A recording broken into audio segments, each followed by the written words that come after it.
In this video, we're going to be looking at the Tanto spike from Cold Steel. Stick around.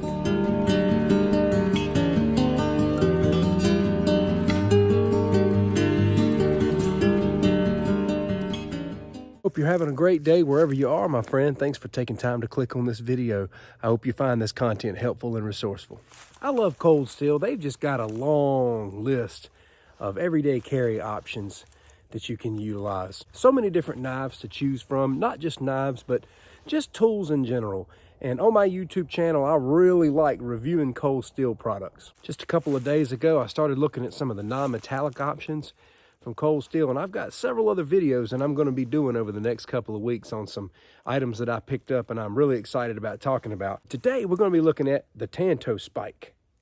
The Tanto spike is a 4-inch blade. It's 8 inches in overall length with 41/16 stainless steel. This weighs 2.3 ounces with a 3mm thick blade and a 4-Griv-X handle. Now let's take this out of the pack. It does come with a chain to use as a neck knife. I left the chain up at the house, but it does come with that. It's in tight. It's got this little Secure-X sheath, and it's in there pretty good. Not so easy to pop out initially with the thumb. I'm sure they're all a little bit different. Mine is in there really snug. This is a nice looking piece of material here, and for what it is, I think it's got a pretty dense blade. You know, the Tanto spike is unique in the fact that you don't feel like you're carrying something too small, but you definitely don't feel like you're carrying something too bulky at the same time. Right out of the box, she's razor sharp.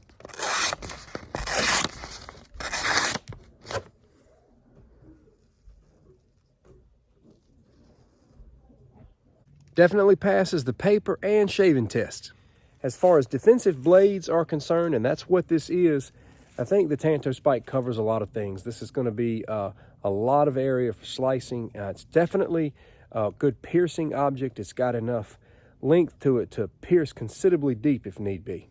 I do like the construction of the handle because it does not look like your hand will slide up that handle if you run into something solid. This also has the grooves for you to put an ulti clip on here if you want to carry this in your pocket. And this is a great pocket carry if you don't want to use the neck knife option. You could also put some zip ties through these holes if you wanted to do a scout carry or horizontal carry on a belt that was not too wide. I've got a couple of belts that I use that I could do that with that are not too wide to do that for this knife.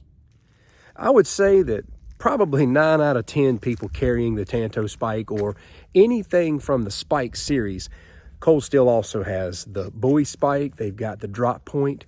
I love all of the designs, and I didn't know which one to choose. I, by default, will go to the Tanto most of the time, but most people are carrying these for a defensive option, so I'm not putting these through any kind of a bushcraft test, but I will show you how I train with a blade like this. It's good to train with your EDC defensive blades to kind of know how they feel upon impact. And you'd be surprised how important it is to train in these movements to be able to make quick, precise piercings and slicings. If you carry a knife for self-defense, I believe it's really important to train in the different slicing and piercing angles for traditional grip and reverse grip. If you watch the Cold Steel demonstration on these, you see how well they slice up against meat. Lynn Thompson takes one of these things and goes to town on a giant piece of meat. I'm just going to do some piercing in this particular test, but I'm going to come in from several angles here, here, and here and try to be as precise as possible.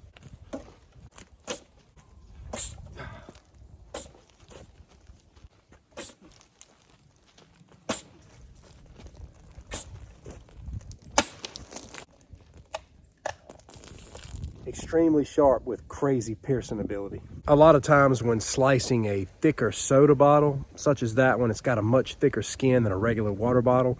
Sometimes light knives just kind of knock it around. They don't slice that well. Had I been a little bit deeper on that cut, this would have sliced through that soda bottle really well, and that is a testimony of how sharp this object is. It's just a very fast blade.